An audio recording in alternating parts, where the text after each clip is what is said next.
والصلاة والسلام على أشرف الأنبياء والمرسلين وعلى آله وأصحابه أجمعين ومن تبعهم بإحسان إلى يوم الدين. يا أيها الذين آمنوا اتقوا الله حق تقاته ولا تموتن إلا وأنتم مسلمون.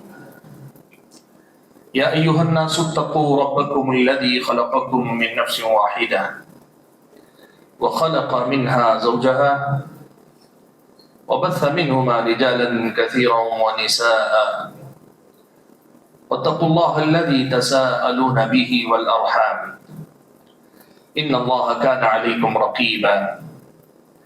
يا أيها الذين آمنوا اتقوا الله وقولوا قولا سديدا يصلح لكم أعمالكم ويغفر لكم ذنوبكم ومن يطع الله ورسوله فقد فاز فوزا عظيما.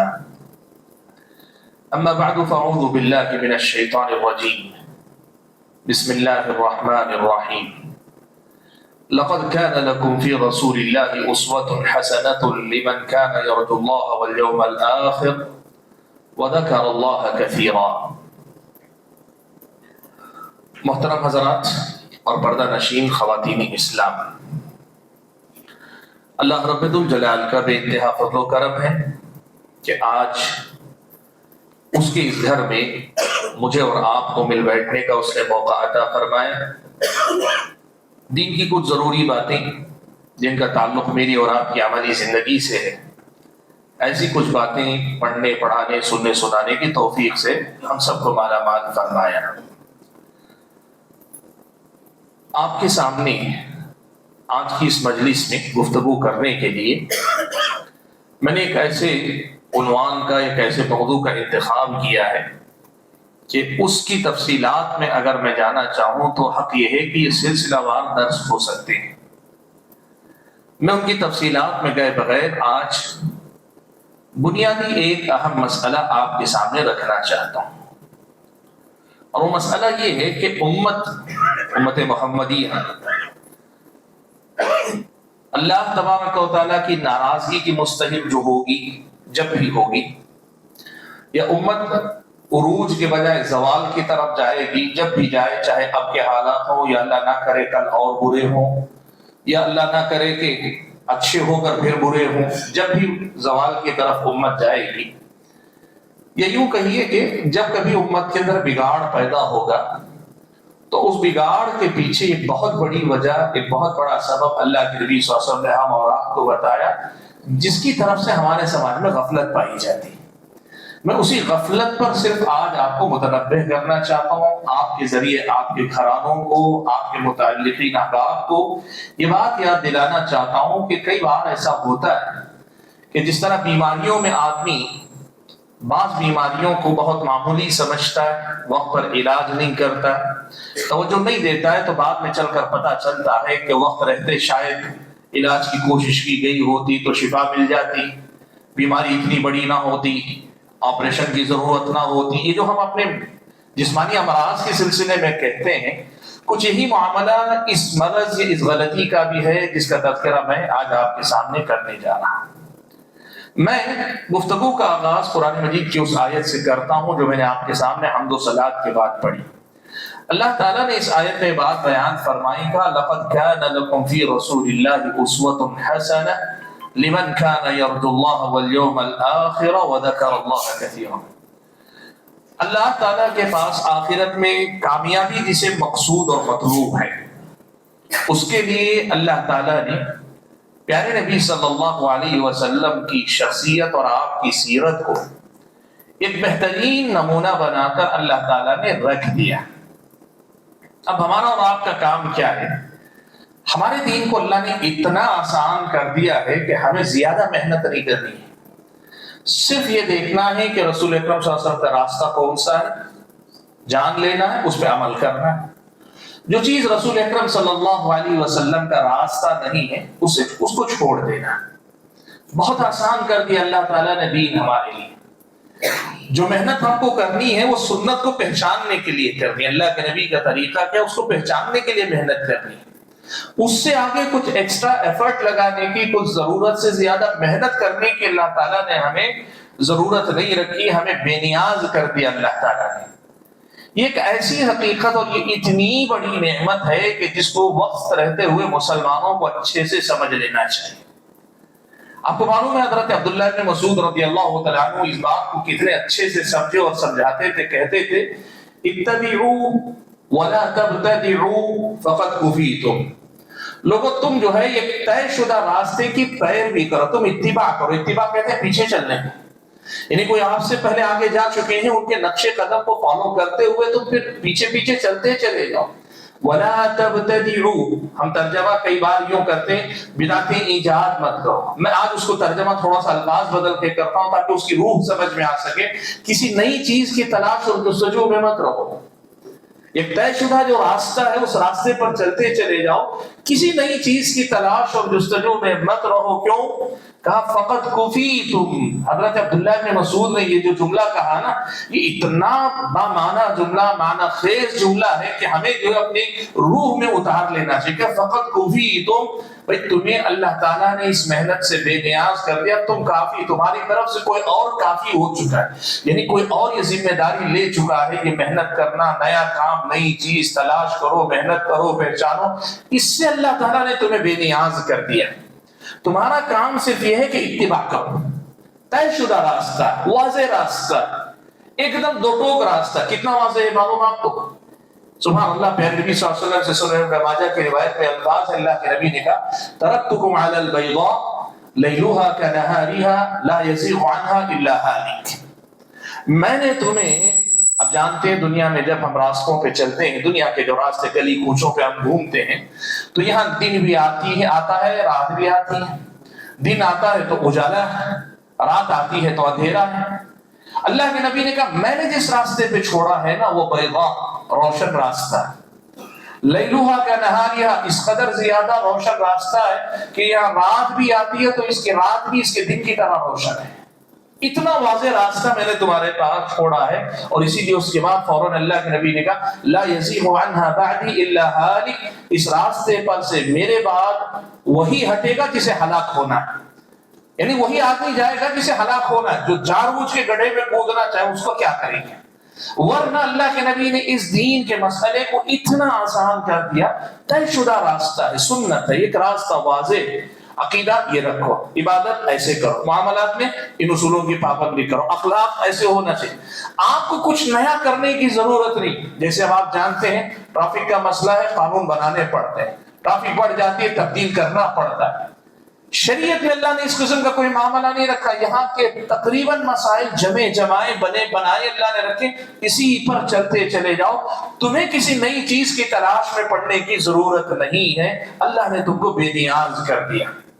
یہ اتنی بڑی نعمت ہے کہ اللہ نے ہم کو جو بے نیاز کر دیا، ایک سیدھے اور سادے اور آسان راستہ دینے کے بعد ہم کو اللہ نے جو بے نیاز کر دیا، اتنی بڑی نعمت ہے کہ ایک یہودی حضرت عمر کے پاس آتا ہے اور آ کر یہ کہتا ہے کہ تم لوگوں پر، یعنی مسلمانوں پر، مسلمانوں کے حق میں ایک ایسی آیت اتاری گئی ہے، اگر وہ آیت ہم یہودیوں کے بارے میں اتاری گئی ہوتی تو اس دن کو ہم اپنی عید کا دن بنا لیتے۔ حضرت عمر نے پوچھا کون سی آیت ہے؟ کہا اليوم اکملت لکم دینکم واتممت علیکم نعمتی ورضیت لکم الاسلام دینا۔ حجۃ الوداع کے موقع پہ جو آیت اتری جس میں اللہ نے کہا میں نے تمہارے دین کو تمہارے لیے مکمل کر دیا، اپنی نعمت احسان کو میں نے پورا کر لیا اور اسلام کو تمہارے لیے دین کے طور پہ پسند کر لیا۔ وہی بات جو اب تک میں آپ کو بتا رہا ہوں نا کہ اللہ نے سب مکمل کر کے بنایا دے دیا، صرف اس کو فالو کرنا ہے۔ پچھلی امتوں کا مسئلہ ایسا نہیں تھا، ان کا مسئلہ کیا تھا معلوم ہے؟ وہ ایک نبی کی تعلیمات پر عمل کر بھی رہے ہیں، تب بھی ان کی یہ ذمہ داری ہوتی تھی کہ ایک نئے آنے والے نبی کے انتظار میں رہے۔ وَمُبَشِّرًا بِرَسُولٍ يَأْتِي مِن بَعْدِهِ اسْمُهُ أَحْمَدُ، حضرت عیسیٰ بھی آئے تو یہی خوشخبری دیتے ہوئے آئے کہ ان کے بعد ایک رسول آنے والے ہیں جن کا نام احمد ہے۔ تو ایک نبی یا ایک رسول کی شریعت پر عمل کرتے ہوئے بھی ان کی یہ ذمہ داری ہوتی تھی کہ ایک نئے نبی کے انتظار میں رہے، اور وہ آئے نہ پہچانے تو یہ دین برباد ہو جائے گا۔ ایک نبی کے دین پر رہتے ہوئے بھی کامیابی کی کوئی گارنٹی نہیں ہوگی اگر نئے نبی کو نہیں پہچان سکے۔ یہ ڈر ان کی تلوار کہیں لٹکتی رہتی تھی۔ اللہ تعالیٰ نے جب امت محمدیہ کو اس سے بے نیاز کر دیا اور کہا دین کو مکمل کر دیا، تو یہودی نے کہا اتنی بڑی نعمت تمہیں دی گئی ہے، اگر وہ ہمیں ملی ہوتی تو ہم اس دن کو عید کا دن منا لیتے۔ حضرت عمر بن خطاب رضی اللہ تعالیٰ عنہ نے اس سے کہا میں تم یہ کہہ رہے ہو عید منا لیتے، مجھے یاد ہے وہ کس دن اتاری گئی تھی، اس جمعہ کا دن تھا، عرفے کا دن تھا، اللہ کے نبی صلی اللہ علیہ وسلم نے اس دن جو ہے ہمارے سامنے خطبہ دیا تھا، حضرت عمر نے سنا ہے۔ یعنی یہ کہنا چاہا کہ تم کہہ رہے ہو کہ عید منا لیتے، اللہ نے جس دن ہمیں دیا وہ پہلے سے ہماری عید کا دن تھا، اللہ نے پہلے ہی سے ہمارے لیے وہ انتظام کر دیا۔ حضرت عمر نے یہ جواب دے دیا، لیکن مسئلہ کیا ہے؟ وہ جو بات یہودی کہہ رہا ہے نا، حضرت یہودی کو اس کا اندازہ ہے یہ کتنی بڑی نعمت ہے کہ مسلمانوں کو اللہ تعالیٰ نے جمایا دین دیتا ہے، بس اس پر چل نکلو، اسی پہ چل نکلو۔ اور اس بات سے حضرت عمر بھی گویا اتفاق کر رہے ہیں، یہودی کا رد نہیں کر رہے ہیں، اس کا جواب نہیں دے رہے ہیں، حضرت عمر بھی گویا اس سے اتفاق کر رہے ہیں کہ ہاں یہ بات تو ہے، یہ بہت بڑی نعمت ہے۔ آج ہمارا اور آپ کا مسئلہ کیا ہے معلوم ہے؟ ہمارا اور آپ کا مسئلہ یہ ہے کہ یہ جو دین ہے، اس دین میں اللہ تبارک و تعالیٰ نے ہماری دنیا کے بھی مسائل کا اور ہماری آخرت کا تو ہے ہی مسئلہ حل کر کے اللہ تعالیٰ نے راستہ دے دیا۔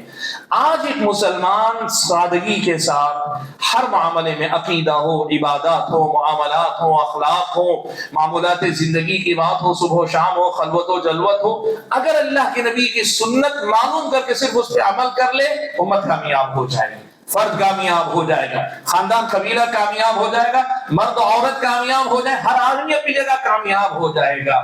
لیکن اللہ کے نبی صلی اللہ علیہ وسلم نے یہ بات بیان فرمائی، اتنی عظیم نعمت کے ملنے کے باوجود یہ امت اس نعمت کی ناقدری کرے گی اور برباد ہوگی۔ یہ اللہ کے نبی کی پیشن گوئی ہے، یعنی یہ بنی بنائی چیز دے کر اللہ نے آسان کر دیا، اس آسانی پہ امت مطمئن نہیں رہے گی، اس پہ راضی خوشی نہیں جئیں گے، یہ اپنے کرتوتوں کی بنیاد پر ہلاک و برباد ہوں گے۔ وہ کیا ہوں گے؟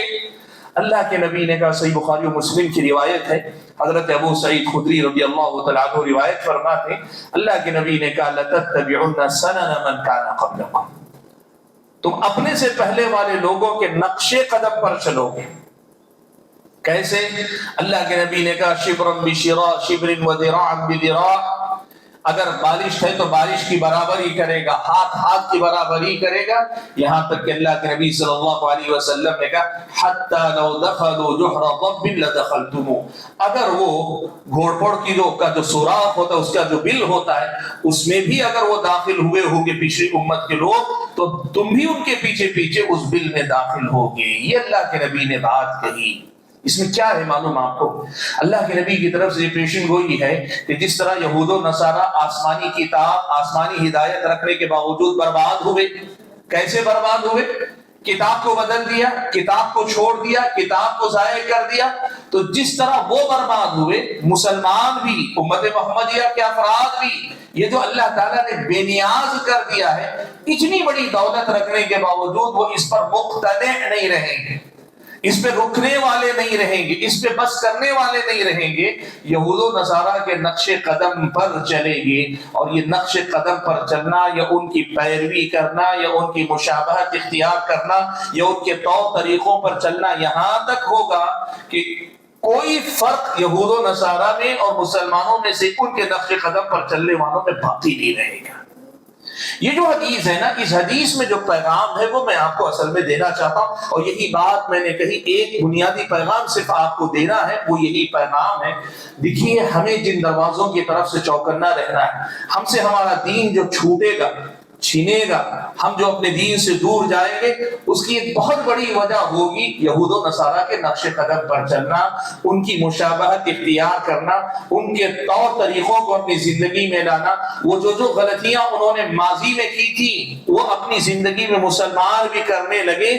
یہ ایک ایسا دروازہ ہوگا جہاں سے امت کی تباہی اندر آئے گی، جہاں سے مسلمان بربادی کی طرف سے جائیں گے، جہاں سے مسلمان اپنے دین اور دنیا دونوں جگہ کا نقصان کریں گے۔ لَتَتَّبِعُنَّ سَنَنَ مَنْ كَانَ قَبْلَكُمْ، صحابہ نے پوچھا اللہ کے نبی، ہم سے پہلے والے لوگوں سے کون مراد ہے؟ کہ یہود و نصارہ ہیں، دوسری روایت میں کہا بنی اسرائیل ہیں۔ اللہ کے نبی نے کہا وہی ہیں، ایک روایت میں کہا وہ نہیں تو اور کون؟ یعنی اللہ کے نبی نے کہہ دیا کہ یہود و نصارہ کے نقش قدم پر چلنا یہ تمہاری اپنی بربادی کا سبب ہوگا۔ بھائیوں اس ساری گفتگو کی روشنی میں دو نکات ہمارے سامنے واضح ہوئے. پہلی بات تو یہ کہ اللہ نے ہمارے دین کو، اس پیارے دین کو، اس اچھے دین کو اتنا پیارا بنایا ہے کہ ایک مسلمان کی دنیا اور دین کی بنیادی ساری ضرورتیں اس میں اللہ نے پوری کر دی. اب آدمی کو دائیں بائیں دیکھنے کی ضرورت نہیں. اور دوسری بات جو ہم نے اب تک سمجھی وہ یہ کہ اتنی واضح بات اور اتنا واضح دین دینے کے باوجود امت جو بربادی کی طرف جائے گی، کئی وجہ سے برباد ہوگی، اور ان میں سے بہت بڑی وجہ یہ ہوگی کہ یہود و نصارہ کے طرز عمل کو اپنائے گی، یہود و نصارہ کے نقش قدم پر چلے گی، ان کی حرکتیں یہ بھی کریں گے، ان کے انداز میں غلطیاں یہ بھی کرے گی. یہ بات بڑی اہم ہے. دیکھیے پیارے نبی صلی اللہ علیہ وسلم نے، اب میں آپ کو بتاتا ہوں، دیکھیے آپ بتائیے امت محمدیہ کیا یہود و نصارہ کے نقش قدم پر چل رہی ہے کہ نہیں چل رہی ہے؟ یہ آپ بتائیے. اللہ کے نبی کہتے ہیں ان اول فتنة بنی اسرائیل كانت في النساء. اللہ کے نبی نے کہا کہ بنی اسرائیل کا سب سے پہلا جو فتنہ آیا نا وہ عورتوں کے معاملے میں آیا. یعنی بنی اسرائیل کی عورتیں سب سے پہلے برباد ہوئی. بنی اسرائیل کی عورتیں سب سے پہلے برباد ہوئی، فتنے میں مبتلا ہوئی، یا دین سے پھرنے، دین سے برگشتہ ہونے، دین سے دور جانے، یا اللہ تعالیٰ کے دین کو چھوڑنے والے جو بنے، سب سے پہلے فتنہ داخل ہوا عورتوں میں داخل ہوا بنی اسرائیل کی. یہ ایک حدیث میں یہ الفاظ ہے. دوسری روایت میں اللہ کے نبی نے، صحیح مسلم کی روایت میں یہ بات تفصیل سے اللہ کے نبی نے بتائی کہ بنی اسرائیل کی ایک عورت اور دو عورتوں کے ساتھ گھر سے نکلی اپنے باہر. وہ دو عورتیں ذرا لمبے قد کی تھی، یہ عورت درمیان میں تھی، ذرا کم قد والی تھی. جو کم قد عورت تھی وہ جب باہر نکلی تو اس نے دیکھا کہ میرا قد دوسروں کے مقابلے میں کم ہے، اور لوگ اس فرق کو محسوس کر رہے ہیں، اور میرے بارے میں ایک طرح سے یہ محسوس کر رہے ہیں کہ میرے اندر کوئی کمی ہے. اللہ کے نبی نے کہا، دوسرے دن اس خاتون نے یہ تیاری کی کہ گھر سے نکلنے سے پہلے اپنے پیر میں جو چپل جوتیاں پہنی تھی اس میں جو ہے لکڑی کا تختہ اس نے نیچے لگا لیا، جسے اگر آج کی زبان میں کہنا چاہوں ہیل لگا لیا، اپنے شو پر، اپنے چپل پر ہیل لگا لی.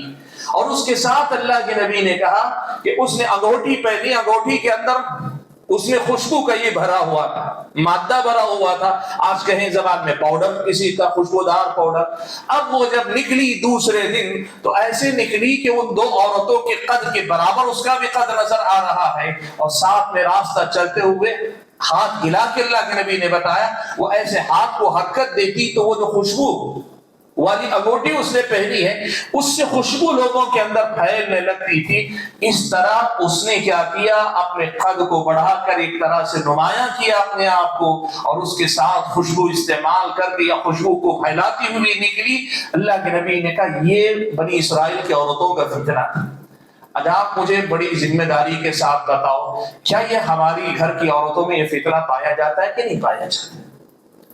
فیشن کی وہ جو بڑی بڑی نشان، کیا کہتے ہیں، علامت قرار دینے والی عورتیں چھوڑو، دیندار گھرانے کی ہماری مائیں اور بہنیں، دیندار گھرانے کی ہماری مائیں اور بہنیں کتنی ہیں جو پہنتی ہیں ہیل والی شو، ایسی ہیل والی شو جس سے ان کا قد بڑا نظر آئے، وہ دوسری قلمبی قد کے خواتین کے برابر نظر آئے. اور خوشبو کے استعمال کے معاملے میں تو کتنی مرتبہ یہ بات آپ کے سامنے کہی گئی خطبات میں، دروس میں، جمعہ میں، کہ وہ عورت جو گھر سے خوشبو لگا کے نکلے، نبی علیہ السلام نے اس کے بارے میں کیا کیا نہیں کہا.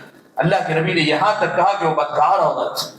اللہ کے نبی صلی اللہ علیہ وسلم نے منع کیا. حضرت عائشہ صدیقہ رضی اللہ تعالیٰ عنہ کے زمانے میں یہ ہوا کہ عورتیں ایسے نکلا کرتی. حضرت عائشہ نے کہا اگر اللہ کے نبی کے زمانے میں یہ کی ہوتی تو مسجد آنے سے اللہ کے نبی روک دی ہوتے. تو یعنی آج یہ مسئلہ دیکھو، آپ جانتے ہیں خوشبو استعمال کرنا عورت کو چاہیے یا تو اپنے گھر کی خواتین کے درمیان استعمال کرے یا اپنے شوہر کے لیے استعمال کرے. سبحان اللہ، کتنا برا جو ہے مطلب یہ تصور ہے.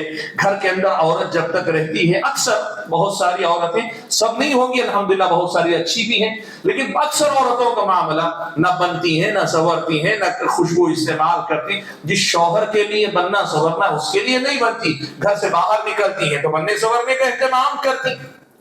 اب آپ دیکھیں یہ دونوں کی دونوں باتیں جو بنی اسرائیل کا فتنہ تھی، پہلے پہل یہ ان کے اندر داخل ہوئی. اور آپ دیکھیں امت محمدیہ کے اندر بھی پہلے پہل کیا، یہ تو جو بہت بری طریقے سے ہماری عورتوں میں داخل ہو چکی. اللہ کے نبی نے کہا کہ یہی طریقہ ہوگا، لَتَتَّبِعُنَّ سَنَنَ مَنْ كَانَ قَبْلَكُمْ. دیکھیے ایک بات آپ سمجھیں، اس حدیث کی شرح کرتے ہوئے بعض اہل علم نے بڑی پیاری بات لکھی، وہ کیا ہے معلوم ہے؟ کہا اللہ کے نبی صلی اللہ علیہ وسلم نے جو بات کہی ہے ایسا نہیں ہے کہ اللہ کے نبی صلی اللہ علیہ وسلم نے یہ کہا ہے کہ اچانک تم یہود و نصارہ بن جاؤ گے، کہا نہیں، شبرم بشبر وذراعا بذراع، شبرم بشبر وذراعا بذراع، مشابہت کا یہ جو سفر شروع ہوگا نا، ایک دم سے یہودی نہیں بن جاؤ گے، ایک دم سے عیسائی نہیں بن جاؤ گے، پہلے پہل یہ مشابہت ایک بالش بھر ہوگی، پھر یہ مشابہت ایک ہاتھ برابر ہوگی، اور پھر یہ بڑھتے بڑھتے اس مقام پہ پہنچے گی جو کام اس نے کیا ہر وہ کام تم کرتے جاؤ گے۔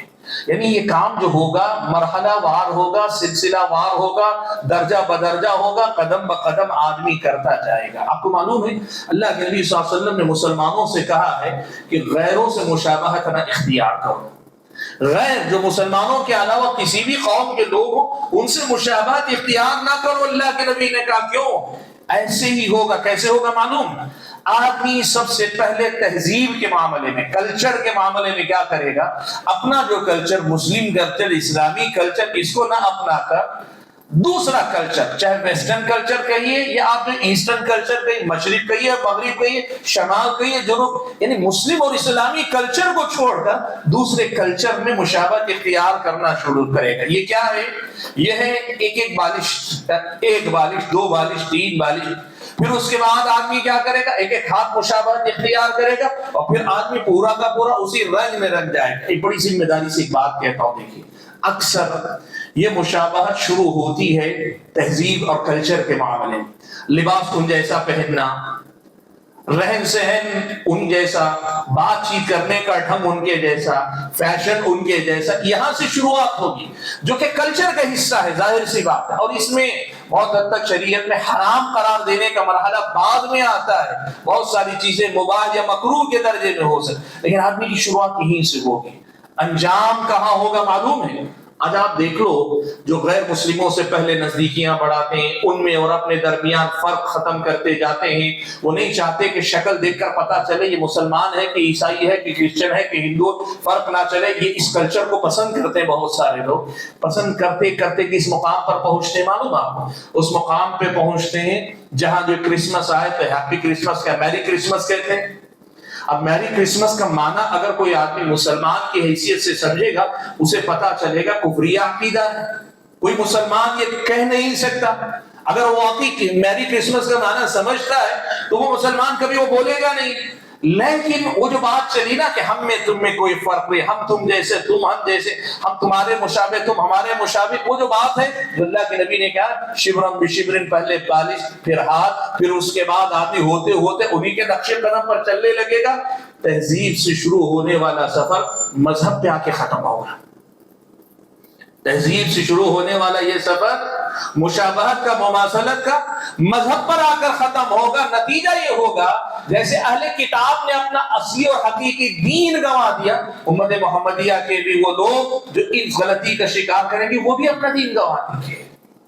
آج آپ دیکھیے، میں آپ کو بولوں گا تو آپ کو تعجب ہوگا، ایک واقعہ مجھے بڑا، مطلب سوالات بہت آتے ہیں لیکن کچھ سوالات ہمیں بہت زیادہ سکھا جاتے ہیں، سوال سے ہمیں سیکھنے کو ملتا ہے۔ مجھے یاد آتا ہے کہ خاتون نے جو ہے مسئلہ پوچھنے کے لیے کہا مجھے جو ایک مسئلے پر آپ سے بات کریں، میں نے کہا ٹھیک ہے کال کیجیے، تو کال کیا تو اس خاتون کا سوال سن لیجیے آپ۔ کہتی ہیں میں نے اپنے بچے کو یا بچی کو، نہیں پتا بچہ یا بچی ہے، میں نے اپنے بچے یا بچی کو اسکول میں داخل کیا ہے، بھول گیا ہوں بچہ یا بچی، انہوں نے کہا اسکول میں داخل کیا۔ اب ان کے اسکول میں فیسٹیول ہے، اور فیسٹیول میں ان کو بچہ یا بچی جو بھی ہے اس کو کیٹ واک کروا رہے ہیں۔ کیٹ واک سمجھتے ہیں آپ لوگ، ماشاءاللہ نئے دنیا کا کلچر ہے، وہ جو ہے فیشن کی دنیا میں مختلف قسم کے لباس پہن کر ان کی نمائش کرنے کے لیے مخصوص انداز کی چال، جس کے اندر بے حیائی بھی ہوتی ہے، خود نمائی بھی ہوتی ہے، اس کے ساتھ جو لباس ہے اس کا اظہار اور مظاہرہ بھی ہوتا ہے، وہ ہے۔ میں اس پہ کیٹ واک کرنا ہے، مجھے یہ سو اب وہ دیکھیے پوچھ رہے ہیں وہ یہ کہ میرے بچے یا بچی کو کیٹ واک کرنا ہے اسکول کے اندر، مجھے یہ پوچھنا ہے کہ کیا میں پورے برقعے کے ساتھ، مطلب گارنٹی دے رہے ہیں پورے برقعے کے ساتھ، حتیٰ کہ نقاب بھی نہیں اتاروں گی، وہ اسکول والے کہہ رہے ہیں کہ پیرنٹس میں سے کسی کو بچے یا بچی کے ساتھ ان کو بھی ساتھ میں واک کرنا پڑے گا، کیا میں پورے برقعے کے ساتھ کیٹ واک میں اس کے ساتھ حصہ لے سکتی ہوں؟ فتویٰ پوچھ رہی ہیں۔ اس سوال میں آپ کے لیے ہو سکتا ہے کچھ نہیں ہوگا، لیکن میرے لیے مسئلہ یہ ہے کہ ہماری مائیں اور بہنیں کلچرل لیول پہ اس مقام پہ پہنچ گئی جہاں اپنے بچے کو کیٹ واک کروانے کے لیے بھی تیار ہیں، ویسے اسکول میں پڑھانے کے لیے بھی تیار ہیں، اور ان کے ساتھ چلنے کے لیے بھی تیار ہیں۔ بس ان کو یہ ہے، وہ یہ سمجھتی ہے کہ برقع پہن لیں گی تو گویا ان کی ذمہ داری ختم ہوگی۔ کلچرل لیول پر جسے کہتے ہیں تہذیب، جس تہذیب کو وہ اپنا رہے اپنے بچے کو دے رہے، اس کی ذرا برابر ان کو فکر نہیں ہے۔ یہ انداز آپ دیکھو ہماری شادیوں میں آیا ہوا ہے، لڑکا لڑکی کا انگوٹھی پہنانے کا، پروپوز کرنے کا طریقہ، انگوٹھی پہنانے کا طریقہ، پھر اس کے بعد رخصتی کا طریقہ، دلہن کو لانے کا طریقہ، آپ دیکھتے جاؤ کلچرل لیول پر ہم نے غیروں کی کتنی چیزیں اپنے اندر جذب کر لی، کتنی دور تک ہم نے اپنا لی ہے۔ اللہ کے نبی نے کہا لَتَتَّبِعُنَّ سَنَنَ مَنْ كَانَ قَبْلَكُمْ، تم ایسے ہی ان کے نقش قدم پر چل کر تم بربادی پر جاؤ گے۔ اور میں نے کہا نا ایک جملہ یاد رکھیے گا، جو سفر تہذیب سے شروع ہوتا ہے، کلچر میں ان کی موافقت سے شروع ہوتا ہے، وہ مذہب پہ آ کے ختم ہوتا ہے۔ دین پھر آپ ان کا قبول کرنے لگتے ہیں، ان کی دین میں موافقت کرنے لگتے ہیں، اور آپ کو اس کی پرواہ بھی نہیں ہوتی، انداز بھی نہیں ہوتا۔ یعنی ہماری اس بہن کا مسئلہ یہ ہے، اس کا سوال یہ ہے کہ میں برقعے کے ساتھ کیٹ واک کر سکتی ہوں کہ نہیں کر سکتی؟ فی نفسی کیٹ واک پر اسے کوئی شبہ نہیں ہے، بچہ یا بچی کیٹ واک کا کلچر لے کے ڈیولپ ہو رہے، بڑا ہو رہا ہے، اس کو کوئی فکر نہیں۔ اور وہ اسکول جو کیٹ واک سکھاتا ہو، ایسے اسکول میں بچے اور بچی کی ذہنی نشو و نما کیسے ہوتی ہے، یہ اس کا کوئی شعور نہیں۔ کیوں؟ اس لیے کہ ہم نے اسے کوئی مسئلہ نہیں سمجھا، یہ غیروں سے مشابہت، غیروں کے کلچر کو لے کے چلنا نہیں۔ آج آپ دیکھو بچوں کو بڑھانے والے، تربیت دینے کے جو ہمارے انداز ہیں، ٹی وی دیکھ کر، سیریل دیکھ کر، سب اسی طرز پر بچوں کو آگے بڑھانا چاہتے ہیں۔ جیسے نئی دنیا یہ مانگتی ہے کہ بچوں کو کبھی ڈانٹنا نہیں چاہیے، تو ماں باپ بچوں کو ڈانٹنے یا غصہ کرنے کو اپنے آپ کو ماڈرن ہونے کے خلاف سمجھتے ہیں کہ ماڈرن ہوں گے تو یہ سب نہیں کریں گے، ہم ماڈرن لوگ ہیں، ہم اپنے بچوں کو جو ہے ویسے نہیں ڈانٹتے۔ تو اسلامی شریعت کا سکھایا ہوا طریقہ کہاں گیا؟ اسلامی شریعت نے آپ کو کیا طریقہ سکھایا کہ یہی طریقہ؟ تو وہ جو میں بات کرنا چاہ رہا ہوں، آپ سمجھیے اس بات کو کہ آج ہمارا مسئلہ یہ ہے کہ ایک واضح اور آسان دین، جس دین میں آپ کو کچھ نہیں سیکھنا ہے، عمل کر کے آگے بڑھتے جانا ہے، اس پہ عمل کرنے کے بجائے لوگوں نے کہاں تک اپنے آپ کو دین سے ہٹنے کے راستے پر لگایا ہوا ہے۔ یہ جتنی آپ یہود و نصارہ کی پیروی دیکھیں گے، اس کے پیچھے یہی چیز آپ کو نظر آئے گی۔ اچھا، اس حدیث میں ایک بڑی پیاری بات اللہ کے نبی نے کہی، وہ ہمارے بھائیوں پہ بہت فٹ بیٹھتی ہے۔ مثالیں بہت ہیں، لیکن ایک مثال میں آپ کو ہمارے بھائیوں کا، بہنوں کی ایک بات کی نا، میں نے کہا وہ فتنۃ بنی اسرائیل کانت فی النساء، ہمارے بھائیوں کا مسئلہ ہے۔ حدیث میں اللہ کے نبی نے کہا حتی لو دخلوا جحر ضب لدخلتموه، یعنی اگر یہود و نصارہ گھوڑپڑ کا جو بل ہے اس میں بھی اگر داخل ہوئے ہوں گے تو تم بھی اس میں داخل ہوگی۔ اس جملے کا مطلب کیا ہے؟ تو اہل علم نے لکھا ہے کہ وہ جو گھوڑپڑ کی جو بل ہوتی ہے نا، اس کی کچھ خصوصیات ہیں۔ ایک خصوصیت یہ کہ گھوڑپڑ کبھی بھی کشادہ بل نہیں بناتا، بڑی تنگ بناتا ہے کشادہ، یعنی جیسے چوہے وغیرہ اندر بڑے بنا لیتے ہیں بل، یہ جو گھوڑپڑ کبھی بھی کشادہ مکان نہیں بناتا، اندر زمین میں بل بڑا تنگ بناتا ہے۔ ایک تو تنگ، دوسرا یہ ہے کہ ٹیڑھا میڑا بناتا ہے، سیدھے کبھی نہیں بناتا، ایک طرف ایسے سیدھے چلا گیا ہو، دائیں بائیں آگے پیچھے نہیں، ٹیڑھا میڑا بناتا ہے۔ اور تیسری چیز کہا کہ ان دونوں کی وجہ سے، ایک تو بند ہے اور دوسرا ٹیڑھے میڑے ہے، اس کی وجہ سے اس بل کے اندر، اس کے گھر کے اندر انتہا درجے کی بدبو بھری رہتی ہے۔ اللہ کے نبی نے اس جملے میں جو کہنا چاہا وہ کیا ہے؟ یعنی اللہ کے نبی نے کسی بھی جانور کا نام نہیں لیا، خاص اس گھوڑپڑ کی مثال دی تو کیوں دی؟ تو اہل علم نے کہا کہ ایسا نہیں کہ یہود و نصارہ کا طریقہ اسلامی طریقے کے مقابلے میں زیادہ اچھا ہوگا، زیادہ پسندیدہ لگے گا، یہ نہیں، یہ ذہنی مرغوبیت کا وہ مقام ہوگا کہ ان کے طریقے پر چلنے میں تکلیف بھی ہوگی، لوگ پھر بھی ان کے نقش قدم کی پیروی کریں گے۔ اب آپ کو معلوم ہے نا کہ تنگ راستہ ہو، ٹیڑھا میڑا ہو، بدبودار ہو تو بڑی مشکل ہوگی نا اس میں جانے۔ کہا یہود و نصارہ اس میں بھی اگر گھسے ہوں گے، مسلمان اس میں بھی ان کے پیچھے جائے گا۔ اب میں اکثر جب میں یہ حدیث کی شرح پڑھتا ہوں نا تو مجھے میرے وہ بھائی یاد آتے ہیں جو جینس پینٹ پہنتے ہیں، ایسا جینس پینٹ کہ استنجا کرنے کے لیے بیٹھتے ہیں تو ان کا پیشاب نہیں نکلتا ہے، لیکن پہنتے ہیں پھر بھی، کیوں؟ فیشن ہے۔ اب یہ بات ہے کہ نہیں کہ اللہ کے نبی کہہ رہے ہیں کہ گھوڑ پھوڑ کا جو سوراخ ہے اس کے اندر بھی اگر جانا پڑا تو جائیں گے. فیشن کے نام پہ چاہے آدمی کا سانس پھول رہا ہو, آدمی کے لیے اٹھنا بیٹھنا مشکل ہو. آپ نے دیکھا ہوگا کئی خواتین فیشن کے نام پہ ایسا لباس پہن لیتی, راستہ چلتے ہوئے کوئی چیز نیچے گر جائے جھک کے اٹھا نہیں سکتی. کیوں؟ زیادہ جھکیں گی تو بہت سارے اعضاء نظر آئیں گے, بے حیائی ہوگی, یا ایسا تنگ لباس ہوگا کہ نیچے بیٹھ کر کوئی چیز اٹھانا ان کے لیے مشکل ہوگا. لیکن پہنیں گے.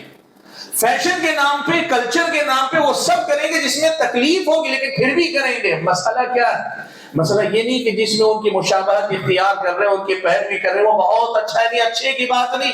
مسئلہ یہاں ہے, وہ جو بات میں نے جہاں سے شروع کی, قرآن و سنت پر یہ یقین کہ اس سے بہتر کچھ نہیں. اللہ نے کہا ان ھذا القرآن یہدی للتی ہی اقوم, یہ قرآن اس راستے کی طرف رہنمائی کرتا ہے جو سب سے زیادہ سیدھا. یہ یقین گنوانے کی ہمیں اپنا کچھ اچھا نہیں لگے گا, پرایا سب اچھا لگے گا. انسان کی فطرت اللہ تعالیٰ نے پیدا کی, لیکن آدمی جب اس میں بدلاؤ کرتا ہے, بگاڑ اپنے اندر لاتا ہے, تو کیا ہوتا ہے؟ آدمی کے بگاڑ کے بعد ہوتا ہے کہ اپنا کچھ بھی اچھا نہیں لگتا, پرایا سب اچھا لگتا ہے. یہ جو چیز ہے نا, یہ مزاج لوگوں کا ہو جائے گا. اسلام اور اسلامی تعلیمات پر اطمینان سے زیادہ ان کو سامنے والا جو کلچر ہے اس میں حالانکہ نہ کوئی خوبی ہوگی, تنگی ہے, بدبو ہے, یا پھر اس میں پریشانی, سب کچھ, لیکن پھر بھی آدمی ان کے نقش قدم پر چلے گا. آپ دیکھ لو ہمارے نوجوان بھائیوں کا فیشن, کتنے ایسے لڑکے ہیں, کتنے ایسے لڑکے شہروں میں آپ دیکھتے ہوں گے, اگر آپ اس کے پیچھے نماز میں کھڑے ہو جائے, اللہ معاف فرمائے, اپنا پینٹ اتنا نیچے اتارا ہوا ہے کہ پیچھے سے جو ہے اس کی جو ہے جس کے شرمگاہ کا کچھ حصہ, جسے پچھواڑے کا کچھ حصہ جو ہے نظر آئے. فیشن ہے آدمی کا, پہنتا ہے آدمی, بے حیائی کی حد ہے لیکن پہنتا ہے آدمی.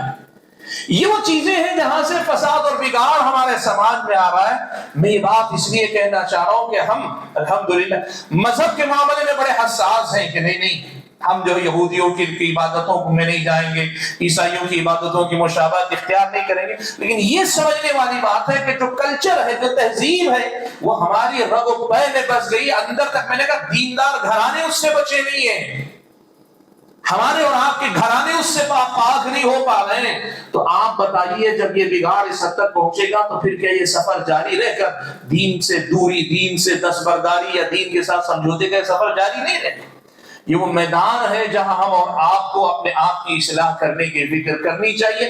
بات کو میں لمبی کرنا نہیں چاہتا. اگر یہ بات میں اگر شروع کروں کہ یہود و نصارہ کے نقش قدم پر مسلمان کہاں کہاں ہیں, عقائد سے شروع کریں گے. آپ جو عقائد یہودیوں کے پاس تھے اس سے ملتے جلتے مسلمانوں نے ایجاد کیے. عبادات میں آپ دیکھیں ان کی مشابہت ہے, معاملات کے بہت سارے بگاڑ جو ان کے اندر تھا ہمارے اندر پایا جاتا ہے. اخلاق جو یہودیوں کے اللہ کے نبی نے بتائے وہ اخلاق ہمارے مسلمانوں کے اندر نظر آئیں گے. یہ تو بڑا لمبا عنوان ہے, بڑی تفصیل ہوگی اگر میں بولنا چاہوں, لیکن میں ساری تفصیل میں جائے بنیادی ایک بات بتانا چاہتا ہوں. جب کبھی آپ یہ دیکھیں کہ کوئی چیز ایسی ہے جو غیروں کی علامت, غیروں کی پہچان, یا کوئی ایسا مسئلہ ہے جسے قرآن و سنت میں پچھلی امتوں کی غلطی قرار دیا گیا, ان کا گناہ یا ان کی کوتاہی قرار دیا, ان میں سے کوئی بھی چیز اگر ہمیں اپنے اندر, اپنے مسلمان بھائیوں کے اندر, اپنے سماج سوسائٹی کے اندر نظر آتی, ہمیں چوکنا ہو جانا چاہیے کہ ہم بڑے غلط راستے پہ جائیں. یہ وہ راستہ ہے جہاں سے اللہ کے نبی نے کہا کہ تم ان کے نقش قدم پر چلو گے. یہ اللہ کے نبی کی پیشن گوئی ہے. یعنی اللہ کے نبی بتا رہے ہیں جس طرح یہود و نصارہ برباد ہوئے ویسے انہی کے نقش قدم پر چلنے والے بھی برباد ہوں گے. ہاں اللہ کے نبی نے یہ ایک بات بڑی اطمینان والی یہ کہی کہ یہ امت محمدیہ کے ساتھ پوری طور پہ نہیں ہوگا. اس امت میں سے ایک طبقہ الحمدللہ دین کی صحیح شکل پہ باقی اور برقرار رہے گا, لیکن اس کا یہ مطلب نہیں ہے کہ بقیہ لوگوں کو بے فکر ہو جانا چاہیے. نہیں, دین محفوظ رہے گا, کچھ لوگوں کو اللہ صحیح شکل میں باقی رکھے گا, لیکن جو بگاڑ آئے گا وہ کم سے کم ان لوگوں کو تو برباد کر کے چھوڑے گا جو لوگ یہود و نصارہ کے نقش قدم پر چلتے ہیں. تو آج کی اس ملاقات میں مجھے زیادہ کچھ نہیں کہنا, یہی ایک بنیادی بات آپ کو بتانا چاہ رہا ہوں کہ ہماری دین سے دوری جہاں سے آتی ہے اس کا ایک بہت بڑا میدان, بہت بڑا دروازہ اس کا یہود و نصارہ کی مشابہت اختیار کرنا بحیثیت مسلمان. یہ میری اور آپ کی ذمہ داری بنتی ہے کہ ہم خیال رکھیں کہ ہم کبھی اس قسم کی کسی معاملے سے تعلق نہیں رکھیں گے، اور جو چیز کسی کے کلچر، کسی تہذیب یا کسی قوم کی خاص پہچان کے درجے میں آ جائے، چاہے کہ ان کے مذہب کا معاملہ ہو، ہم اس معاملے سے اپنے آپ کو دور رکھیں، تو انشاءاللہ ہم فساد کے اس دروازے کو، بگاڑ کے اس دروازے کو بند کرنے میں کامیاب ہوں گے۔ اللہ سے دعا کیجیے کہ اللہ تعالیٰ مجھے اور آپ سبھی حضرات اور خواتین کو اس مسئلے کو یاد رکھ کر اپنے دین رب العالمین کے دیے ہوئے دین اسلام، شریعت محمدیہ پر مطمئن ہو کر عمل پیرا ہونے کے توفیق عنایت فرمائے۔ آمین وآخر دعوانا الحمدللہ رب العالمین۔ جزاکم اللہ خیرا و بارک فیکم۔ ہم مشیخ محترم کے خطاب پر شکریہ ادا